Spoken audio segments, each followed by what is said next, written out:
बेटा ए धरा ला पैसा आ बाजार जा। बाजार कहला माई, कहला बाजार माई, कहला फल फलहरी ले आवा आ मीठा ले ले आई। वो कहला माई।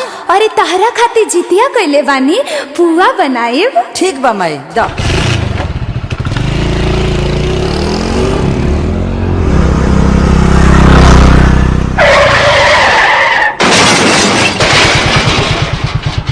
अरे रे रे क्या हुआ क्या हुआ? कि हाथ जोड़ी पैया हो परिले भैया रौरा चारनिया।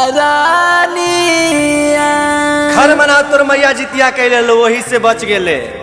फल फल हरिया भैया घरवा पहुँचाई दहो।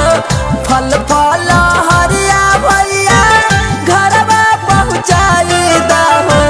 कल बिया माई जितबा रांदा हो। ए हो माई होई है या सारा जो हाथ हो।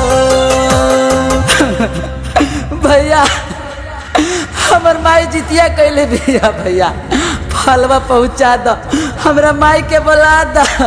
चाचा रवा जाई ना हमर माई के खबर कर दीना।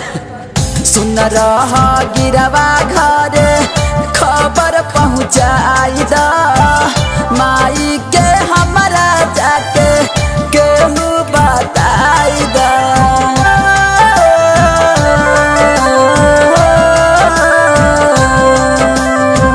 सुन रहा गिरवा चाचा खबर पहुँचा दा।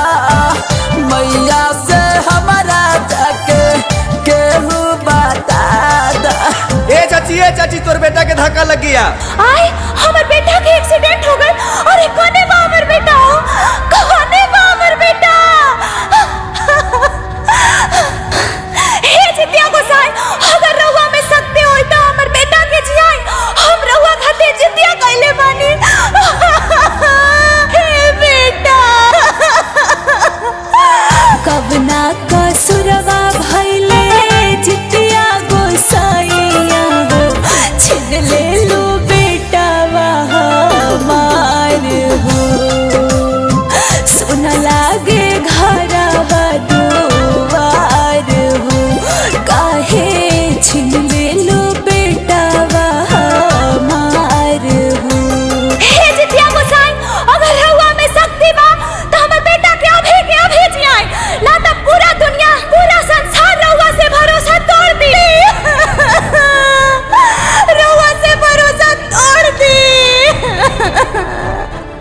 हाँ बेटा हमर बेटवा